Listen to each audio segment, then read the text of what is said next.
અંકલેશ્વરની સનાતન international academy ખાતે વિદ્યાભારતી પરિવાર દ્વારા સક્ષમ કિશોરી પુસ્તક વિમોચન કાર્યક્રમ રાજ્યપાલ શ્રી આચાર્ય દેવવ્રતજીની ઉપસ્થિતિમાં યોજાયો હતો। આ પ્રસંગે રાજ્યપાલના તથા મહાનુભાવોના વરદ હસ્તે કિશોરીઓના શારીરિક, માનસિક, બૌદ્ધિક, સામાજિક અને આધ્યાત્મિક વિકાસ તેમજ સમાજ માટે માર્ગદર્શક બનનાર સક્ષમ કિશોરી પુસ્તકનું વિમોચન કરવામાં આવ્યું હતું। આ પ્રસંગે રાજ્યપાલ અશલ આચાર્ય દેવવ્રતજીએ ઉપસ્થિતોને સંબોધતા કહ્યું કે આધુનિકતાની સાથે સાથે આપણે આપણા પ્રાચીન સંસ્કારો માતૃદેવો ભવ, પિતૃદેવો ભવ અને આચાર્ય દેવો ભવની પરંપરાને જાળવી રાખવાની છે। આપણે આપણા માતા પિતા અને ગુરુજનો પર વિશ્વાસ રાખીશું, યોગ્ય માર્ગે ચાલીશું અને દેશના નિર્માણમાં આપણો સિંહ ફાળો આપીશું। સક્ષમ કિશોરી પુસ્તક કિશોરીઓ અને તેમના માતા પિતા માટે અત્યંત ઉપયોગી અને ઉદાહરણરૂપ છે। આ પ્રસંગે ધારાસભ્ય રમેશ મિસ્ત્રી, જિલ્લા કલેક્ટર નવનાથ ગૌહાણે, જિલ્લા વિકાસ અધિકારી યોગેશ કાપસે, જિલ્લા પોલીસ અધિક્ષક અક્ષયરાજ મકવાણા, સનાતન ઇન્ટરનેશનલ એકેડમીના એલ.બી. પાંડે, શાળાના બાળકો અને તેમના માતા પિતા સહિત મોટી સંખ્યામાં નાગરિકો ઉપસ્થિત રહ્યા હતા।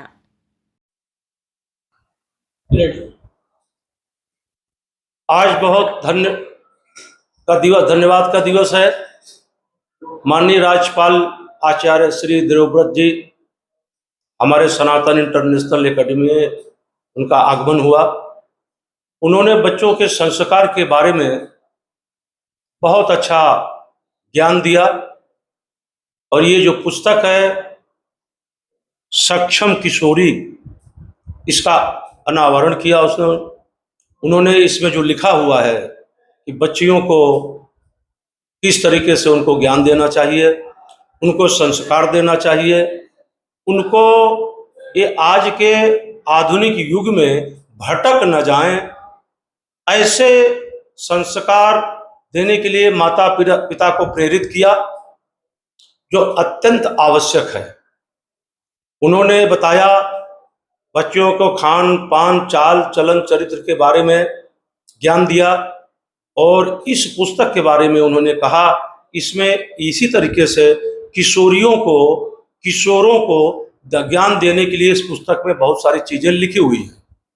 हर माता पिता को इस पुस्तक का अध्ययन करना चाहिए और अपने किशोरियों को, अपने किशोरों को अत्यधिक ज्ञान देना चाहिए ताकि वो बड़े होकर संस्कार युक्त बने, अपने माता पिता की सेवा करें, राष्ट्र की सेवा करें, समाज की सेवा करें और हर वर्ग को काम आए, इसकी भारत माता की रक्षा करें।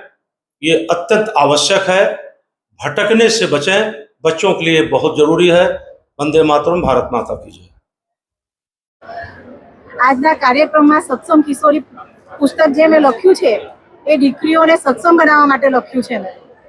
એમાં દીકરીઓ જ્યારે મા બાપ જોડે વાત નથી કરી શકતી, વાત કરતા સંકોચાય છે, પછી બીજા પાસે સલાહ લેવા જાય છે, એના માટે આ પુસ્તક દ્વારા એમના મનમાં પરિવર્તન થાય અને એ સક્ષમ બને એવી મારી હૃદયપૂર્વકથી વિનંતી છે કે બધી દીકરીઓ એના માતા પિતાને ખુલ્લેથી વાત કરી શકે અને માતા પિતા સાચા મિત્ર બની શકે। પુસ્તકની અંદર એવી કઈ જે સુંદર વાત છે જે મા બાપ અને દીકરીઓને તુરંત લાગુ પડે? દીકરી કોઈક વાર મા બાપને ઘણી વાતો નથી કરી શકતી, જે બહાર બીજા પાસે સલાહ લે છે, એમની પાસે અઢાર લે છે, ત્યારે દીકરી માતા સાથે ખુલ્લેથી વાત કરી શકે એ પુસ્તકમાં એનું જ અનુવાદ કર્યું છે મેં। અને શિક્ષણ, આરોગ્ય, ગર્ભાશયમાં જે કેન્સર થાય છે એના વિશે બી મેં ઘણું લખ્યું છે અંદર।